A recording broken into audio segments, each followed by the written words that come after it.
수험생 여러분 안녕하세요. 상크이자스입니다. 이번 영상은 26년 수능영어 독학커리 3단계 관련해서 제가 설명드릴게요. 앞에 독학커리 1, 2단계는 우리가 독해 문장을 읽기 위한 기반 연습으로 어휘, 문법, 구문을 연습했다면 이 3단계부터는 이제 유형별 독해가 들어갑니다. 크게는 어휘와 그리고 유형별 독해 이렇게 두 가지를 공부하는 단계입니다. 제가 이전 영상에서도 설명했듯이 3, 4단계보다는요 앞에 1, 2단계가 더 중요합니다. 그래서 기반이 없는 수험생분들은 1, 2단계 영상 반드시 꼭 참고하셔가지고 단단히 연습하시고 3단계로 넘어가시면 3단계 공부할 때 부담이 많이 줄어들 겁니다. 우선 3단계에서 제가 어휘 공부하는 방법 설명드릴게요. 여러분들이 1, 2단계 이어가지고 계속 수능 어휘 단어장을 암기를 해주는데요. 그러면 이 3단계에서는 이제 4회독에서 거의 N회독 계속 반복 연습을 할 거예요. 그리고 여러분들이 이제 주요 암기 범위 같은 경우는 표제어, 혼동어휘, 파생어, 동의어 보시면서 모르는 단어 위주로만 집중해서 봐주시기 바랍니다. 아는 단어는 굳이 안 보셔도 될 것 같아요. 어차피 아는 단어는 여러분들이 수능영어 공부를 하면서 다양한 지문, 독해 지문에서 아마 자연스럽게 접하게 될 거예요. 그래서 철저하게 모르는 단어 위주로만 체크하자. 그래서 이전 회독에서 암기된 어휘는 빼시고요. 그리고 테스트는 계속 보세요. 테스트를 봐야지 여러분들이 아직 내가 모르는 못 외운 어휘나 틀린 어휘를 계속 여러분들이 체크할 수 있기 때문에 테스트는 계속 보시고요. 자, 어휘 공부 관련된 팁을 알려드릴게요. 일단 여러분들이 어쨌든 계속 모르는 단어 위주로 보시는데 최대한 자투리 시간을 좀 많이 활용해 주시기 바랍니다. 여기서 좀만 더 수정을 하면은 저희가 지금 이 부분은 아까 저희가 어휘 단어장을 보기로 했잖아요. 여기서는 어휘 노트라고 할게요. 저희가 이제 수능 영어 교재들을 활용하면서 지문에서 모르는 단어 많이 나오잖아요. 그런 모르는 단어들을 이 어휘 노트에 정리를 해줄 거예요. 그러면 이 어휘 노트에 정리를 하고 여러분들은 자투리 시간에 눈으로 보시기 바랍니다. 자, 자투리 시간 다시 한번 설명드릴게요.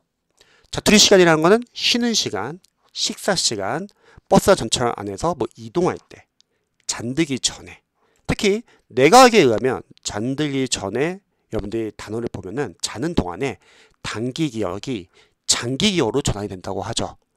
그래서 이 자투리 시간을 활용하시면요, 하루에 30분에서 1시간 정도 시간을 확보할 수 있어요.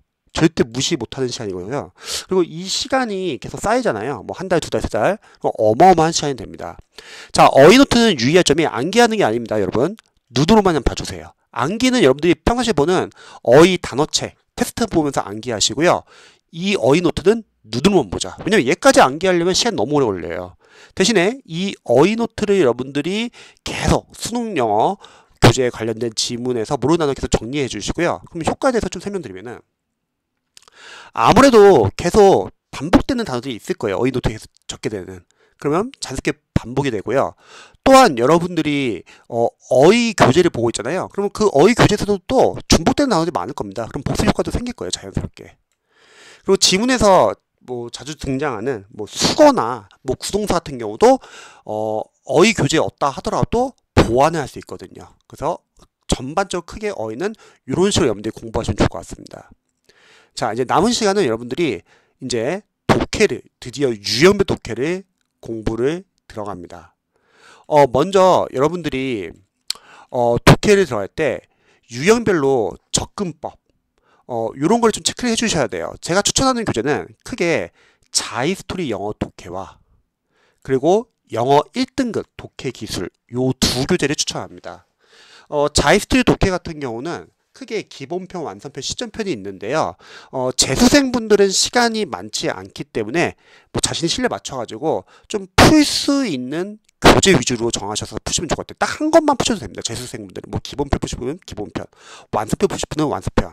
근데 만약에 고등학교 학생들이라면 어쨌든 방학 기간이 많잖아요. 그러면 기본편, 완성편, 시전편은 방학 기간 맞춰가지고 푸셔도 좋을 것 같아요. 그래서 이 유형별 독해 연습을 여러분들이 하시면서 접근법도 이제 연습을 할 거고요. 지문 읽기 속도와 그리고 정확도를 향상시킬 겁니다. 자, 그래서 만약에 시간이 부족한 학생들 같은 경우는 실력에 맞는 이 단계 교재를 하나를 선택하시고요. 그리고 자이스트 독해를 제가 추천하는 이유는 해설이 상당히 자세해요.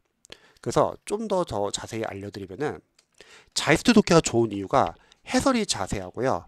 두 번째는 답의 단서가 자세히 나와 있고 오답 분석이 제대로 되어 있고요. 그리고 직역 말고도 의역으로도 해석이 되어 있고요. 그리고 문장 구조 분석. 정말 독해 교재에서 거의 끝판왕이에요. 거의 과외 정도 수준으로 상당히 분석이 잘 되어 있습니다. 보통 스타 강사님들의 인강 같은 경우는 아쉬운 점이 뭐냐면 너무 강의가 너무 많고 과정이 그리고 결국 인강을 활용해야 되거든요. 근데 요 자이스트 독해부터는 독학이 가능하다. 반대로 말하면 이 자이스트 독해를 여러분들이 풀기 위해서는 앞에 1단계, 2단계 연습이 단단히 되어 있어야 합니다. 자, 그 다음 자이스트 독해 중에서 요 중에 한 교재를 풀고 나서 그 다음에는 제가 추천하는 거는 영어 1등급 독해 기술 요 교재를 추천합니다. 이 교재 같은 경우는 유형별로 문제 접근법과 그리고 독해 기술, 리딩 스킬 또는 내용 전개 방식이 상당히 자세하게 설명되어 있습니다.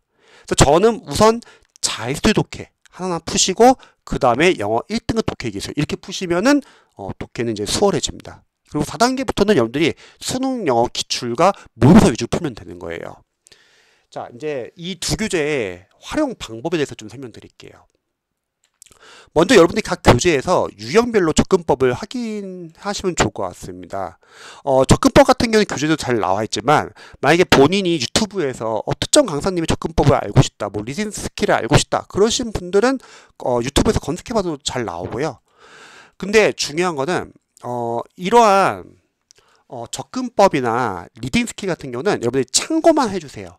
왜냐면 모든 지문에 다 통하지는 않아요. 만약에 어떤 특정한 리딩 스킬이나 독해 접근법이 통한다고 하면은 누가 영어 독해를 못하겠어요. 근데 출제자인 평가원도 안다는 거죠. 그래서 여러분들이 쉬운 문제는 스케일이나 그런 게 좀 도움이 돼요. 근데 이제 보통 이제 난이도가 있는 문제 같은 경우는 스킬이나 유형별 접근법은 참고만 해주시기 바랍니다. 대신에 어쨌든 여러분들이 알아두시면은 진짜 독해를 풀 때 좀 빠르게 읽는 데 도움이 되거든요. 이 부분은 좀 중요하니까 자세하게 읽고 이 부분은 별로 문제를 푸는 데 있어서 중요하지 않다. 빨리빨리 넘길 수가 있거든요. 그런 차원에서 참고해 보시면 좋을 것 같아요. 유의할 게 뭐 이게 노베이스 뭐 영어 공부법이나 영어를 잘 못하는 수험생들 대상으로 하는 유튜브 강사분들의 영상을 보면 무조건 이 스킬을 써야 된다. 뭐 이러한 전략이 있다 하면서 홍보를 많이 하는데 모든 지문이 다 통하는 건 아니다. 보통 1등급 나오는 학생 다 알 거예요. 그래서 일단 여러분들이 기본 전제는 문장을 좀 정확하게 읽을 수는 있어야 돼요. 하지만 스킬과 접근법은 참고는 해주자. 그래서 강사님들의 이런 유형별 독해 스킬이나 접근법은요, 여러분들이 정리하고 나서 A4 용지에 약간 좀 요약해서 좀 정리해 두시면 좋을 것 같아요. 그래서 각각 여러분들이 유형별로 풀 때 그 부분을 참고하시면 도움이 될 것 같습니다. 자, 유형별 독해 여러분들이 문제를 풀면서 좀 독해 전략에 대해서 제가 좀 설명 좀 드릴게요. 첫 번째, 여러분들이 해줘야 될 것은 글쓴이 입장에서 지문 안에서 중요 키워드나 중심 내용을 체크해 주세요. 자, 이때 유의할 점은 수험생분들의 생각이 전혀 중요한 게 아닙니다. 글쓴이 입장에서. 평가원은요, 수능 영어 독해에서 매년 문제 논란이 없어야 돼요. 그러면 가장 중요한 건 뭐냐면요, 지문 안에 답의 단서가 있어야 돼요. 그래서 우리가 사실 독해를 잘하기 위해서는 독해라는 건 결국 어떤 글쓰기, 어떤 쓰여져 있는 글이 있는 거잖아요. 그러면 그 글의 전개를 알고 있거나 글 쓰는 원리 방식을 알고 있다면 오히려 이제 독해 문제를 푸는데 상당히 유용하거든요.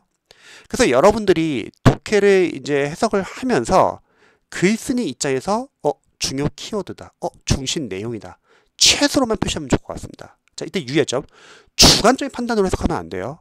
왜냐면 자신이 주관적인 생각으로 판단하면요 다 답으로 보여요. 모든 서지가 객관적으로 생각해야 합니다. 그래서 자신이 가지고 있는 상식, 선입견, 편견을 다 제외하셔야 돼요. 오로지 지문 안에서만 중요한 단서 찾기 연습을 하는 게 중요합니다. 독해를 좀 어려워하시는 분들의 특징이 뭐냐면요. 모든 수능 영어 독해 지문을 완벽하게 이해하고 해석해서 풀려고 해요. 아, 그러면 좋죠. 근데 그러긴 너무 어려워요. 그래서 여러분들이 완벽하게 이해가 안 되고 뭐 해석이 안 돼도 괜찮아요. 대신에 이렇게 한번 접근해 보세요. 답의 단서를 찾는 걸 연습해 보세요. 그러면 오히려 수월하게 풀 수 있습니다. 평가원은 절대 답의 단서를 집에서 빼진 않거든요. 자, 두 번째는 여러분들이 독해 풀 때 문장 구조 분석은 최소화로 해주세요. 제가 1, 2단계, 수능 영어 독해 커리 1, 2단계에서는 문법과 구분 독해 연습을 할 때는 해석 연습도 철저히 하시고 문장 구조 분석도 철저히 하라고 했는데 3단계는 아닙니다. 여기서부터는 최소로. 그 이유는요. 만약에 여러분들이 해석하면서 문장 구조 분석을 막 한다고 할게요. 문장 구조 분석을 잘 하시는 분들은 상관이 없는데 못 하시는 분들은요. 그 문장 구조 분석을 하느라고 개념 파악을 또는 내용 파악을 다 놓쳐요. 그래서 최소로만 하자. 대신에 풀고 나서 자신이 해석이 안 되는 문장만 문장 노트에 정리하고 거기서 철저하게 분석해 주시기 바랍니다. 그래서 유의할 점은 해석을 할 때는 문장 구조 분석은 최소로 하자. 하지만 앞에 1단계, 2단계는 문장 구조 분석을 철저히 해주셔야 돼요. 그래야지 이 3단계부터가 문장 구조 분석을 최소화하면서도 독해를 할 수 있습니다. 자, 또 유의할 점. 시간 배분 연습하지 마세요. 뭐 유형은 독해 풀 때 이 유형은 몇 분에 자꾸 풀어라. 그거는 여러분들이 다음 과정인 4단계에서 우리가 수능 영어 기출이나 실제 모의고사 지문에서 배분 연습을 하시고요. 오히려 여기서는 정확하게 내용 파악하면서 여러분들이 푸는 게 중요합니다. 왜냐면 어설프게 시간 배분을 하잖아요. 그러면 영어를 못하시는 선생님들은 막 감독해야 하고 내용 파악 다 놓치고 그냥 빨리 읽는데 급해요. 그러면 독해 실력이 안 늘어요. 그래서 이런 거 약간 좀 유의해 주시고요. 그래서 유효면 독해 단계에서는 시간 배분은 너무 신경 쓰지 마세요. 자, 다음에 독해할 때 지시사와 대명사, 즉 독해 지문에서 많이 쓰이잖아요.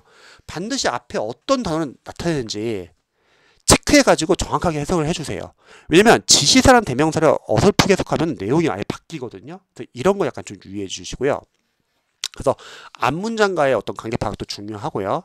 자, 문맥을 유추하는 것도 중요합니다. 여러분들이 독해를 하다 보면은 당연히 해석이 안 되는 문장도 나올 수 있고 모르는 어휘 나올 수 있잖아요. 그런데 영어 독해는요, 통일성이라는 게 있죠. 글쓰이는 중요한 내용을 계속 반복해줘요. 다양한 표현으로. 이걸 보통 재진술, 패러프레이징이라고 하죠. 그러니까 우리가 만약에 해석이 안 되는 문장 나온다 하더라도 그냥 읽고 넘어가세요. 대신에 그 해석이 안 되는 문장, 앞문장과 뒷문장에 우리가 글을 읽으면서 중심 내용 키워드 표시한 부분 있잖아요. 그 두 개를 비교해 보세요. 둘이 순적 관계인지 역적 관계인지 원인과 결과 관계인지 아니면 재진술 관계인지 따져보시고 그 부분을 유추하면 됩니다. 마찬가지로 모르는 어휘 나온다 할게요. 그러면 그 앞에 있는 문장과 비교를 해보세요. 둘이 순접인지 역적 관계인지. 순접이면은 내가 이 단어 잘 모르지만 앞에 문장 해석한 걸 보니까 아마 이런 내용이 아닐까 하고 유추할 수 있고, 역접이면 반대로 해석하면 되는 거죠. 그래서 여러분들이 특정 어휘를 모른다고, 특정 문장 해석이 안 된다고 독해를 못하지는 않습니다. 다음에 이제 독해를 풀고 나서 어떻게 분석해야지 설명드릴게요. 자, 여러분들이 조심할 것은 영어 독해는요, 막 양치기로 많이 푼다고 막 내지는 않아요. 그것보다는 어떻게 여러분들이 분석을 하냐, 복습을 하냐에 따라서 실력이 빠르게 늘 수도 있고 안 늘 수도 있습니다. 그러니까 여러분들이 양치기로 접근하려고 하면 안 돼요. 양치기로 접근하려고 하면 너무 시간도 오래 걸리고 너무 지나치게 양만 추구하거든요. 그러지 말고 질적으로 공부하시기 바랍니다. 그래서 여러분들이 충분히 분석을 해줘가지고 내 약점을 체크하고 보완해야지 실력이 오르는 거죠. 그러니까 수험생들이 영어를 못하는 수험생들은 강의 의존도가 너무 커요. 강의를 들어서 영어를 잘하면 누가 못하겠어요, 영어를요. 영어는 어차피 강사들이 풀어주는 게 아니라 여러분들이 직접 읽을 수 있어야 돼요. 강의는 필요한 단계까지만 보시고요. 그리고 여러분들이 직접 풀 수 있는 단계에서는 직접 풀어보고 틀려보고 약점을 체크하고 보완하시기 바랍니다. 그렇게 해야지 국어나 수학이나 다른 과목을 병행할 시간이 확보됩니다. 영어 인강에 너무 강사들의 말에 따라서 영어 인강 강사님들 계속 일도 계속 강의 보라고 하잖아요. 그러면 여러분 다른 과목 공부할 시간이 없어요. 자, 볼게요. 첫 번째, 답의 단서 체크. 여러분들이 풀고 나서 맞든 틀리든요, 지문 안에서 답의 단서를 체크하는데요, 본인이 생각한 단서와 혹시 해설의 단서가 달라요. 그러면 여러분들의 독해 사고를 교정해 주세요. 그래서 이를 위해서는 여러분들이 앞에서 말했듯이 주관적 판단을 제외하셔야 합니다. 자신이 가지고 있는 상식, 선입견, 편견 다 제외하시고요. 지문 안에서만 취재자 입장에서 근거를 찾으세요. 이러지 않으면 여러분들이 주어진 성향이 강하잖아요. 그럼 모든 선지가 다 답으로 보여요. 그럼 문제를 못 풀어요. 이해되시죠? 자, 다음에 오답 분석. 자, 오답은 오답인 이유가 있겠죠. 그러니까 오답의 이유를 선지 옆에다 다 적으세요. 그러면 각 유형별로 여러분들이 오답 패턴을 체크할 수 있거든요. 그거를 A4 용지에다 유형별로 다 적어 놓으세요. 그러면 여러분들이 이런 오답 패턴을 알면요, 어떨 때 도움이 되냐면요, 나중에 수능 영어 독해 시점 문제를 푸는데 만약에 어려운 문제가 있어요. 고난이도 문제, 해석도 잘 안 되고 내용 파악도 잘 안 돼요. 그럼 틀릴 거예요? 안 되죠. 수거법을 활용할 수 있다는 거죠. 선지에서 조금이라도 오답의 여지가 있는 거는 싹 다 제거하는 거예요. 그럼 정답이 나오는 거죠. 그래서 여러분들이 오답 패턴을 아는 게 중요하고요. 그리고 여러분들이 이런 오답 패턴을 A4 용지에 적어 놓으세요. 그러면 이렇게 답의 단서 찾는 연습, 오답 패턴을 딱 적어보면은 취재자가 의도하는 매력적인 오답을 피할 수도 있고요. 못 푸는 문제 나온다 하더라도 수어법을 활용해서 풀 수도 있고요. 정말 많은 도움이 됩니다. 자, 그리고 해석이 안 되는 문장 풀고 나서는 우리 문장 노트 만들자고 했죠. 해석이 안 되는 문장은 문장을 여러분들이 체크해 놓고 구조 분석은 바로 그 자리에서 하기보다는, 왜냐면 그 자리에서 하게 되면 너무 오래 걸려요. 그럼 또 문제 많이 못 풀잖아요. 하루에 한 10분 정도만 여러분들이 딱 고정시켜 가지고 문장 구조 분석을 해주세요. 그래서 문장 노트 적어 놓고 하루에 10분 정도 분석하고, 그러면 자신이 취약한 문장 구조를 알 수 있다는 거죠. 만약 문장 노트를 안 만든다고 하면 뭐가 문제냐면, 첫 번째, 내가 어떤 문장 구조가 약한지도 모르고요. 두 번째, 만약에 그런 약한 문장 구조를 모르는 상태로 넘어갔다가 수능 시험 당일날 그런 비슷한 문장 구조의 독해집을 보게 되는 거예요. 그럼 해석이 안 되면 어떡하죠? 머리가 갑자기 띵하고 머리가 하얘지고 당황하고 긴장하니까 조급해지고 실수한다는 거죠. 이런 거 약간 유의해 주시고요. 반대로 문장노트 만들어가지고 여러분들이 분석을 하잖아요. 그럼 점점 내가 취약한 문장들이 다 보완이 돼요. 그러면 실제 시험장 갔을 때는 이제 여러분들이 못 읽는 문장은 거의 없다. 얼마나 좋아요. 자, 그다음 마지막 어휘노트 활용하자. 독해 지문안에서 모르는 단어들은 여러분들이 어휘노트 다 정리를 해주세요. 사실 이제 독해의 마지막 싸움은 어휘 싸움이에요. 우리가 독해를 이제 단계별로 연습을 했잖아요. 1단계에서 어휘랑 문법을 공부했고 2단계에서 구문까지 공부하고요. 그럼 독해 문장 읽기 위한 기본 연습이 됐고, 3단계에서는 유형별 접근하는 방법, 답의 단서 찾는 연습, 그리고 오답의 근거, 그리고 해석이 안 되는 문장이 나오거나 모르는 어휘가 나온다 하더라도 문맥적으로 유추할 수 있다. 이렇게 하면 여러분들이 리딩 스킬과 독해 원리, 독해 전략이 다 강화되거든요. 그럼 남은 한 가지는 딱 하나예요. 어휘예요. 그래서 수능 영어는 독해 싸움이잖아요. 근데 독해는 결국 시험의 꽃인데, 근데 중요한 건 이 독해를 잘하기 위해서도 결국 어휘가 영향을 미칩니다. 그래서 모르는 어휘들은 싹 다 정리를 하자. 왜? 자주 반복돼서 사용되거든요. 자, 그 다음 마지막으로 여러분들 수능영어 독학거리 3단계 진행하면서요, 저는 개인적으로 1단계에서 3단계까지는 한 4개에서 6개월 정도 기간 잡고 여러분들 공부하시면 좋을 것 같습니다. 그래서 만약에 하루에 3시간 정도 확보가 가능하다면 1에서 2단계 또는 3단계까지는 월요일 토요일까지 꾸준히 하시면 좋을 것 같아요. 물론 영어 실력이 있는 수험생들은 3단계부터 약간 좀 조절해가지고 영어를 좀 덜 해도 상관없지만, 대다수 학생들은 영어를 못하기 때문에 3단계까지는 좀 영어를 꾸준히 하자. 그리고 4단계부터는 영어를 이제 특정 요일만 하면 됩니다. 이렇게 낮추면 돼요. 근데 많은 학생들이 어떻게 하냐면 수능 1단계, 수능 영어 독학 1단계부터 막 특정 요일만 공부를 해요. 그러면 너무 부족합니다. 영어를 잘하시는 분들이야 특정 요일을 해도 되는데, 영어를 못하시는 분들은 초반 4개에서 6개월은 영어를 꾸준하게 하시면 좋을 것 같습니다. 자, 관련해서 제가 이제 수능영어 독학거리 3단계와 공부 방법에 대해서 알려드렸는데요. 혹시 궁금하신 점 있으시면 언제든지 알려주세요. 영상 봐주셔서 감사합니다.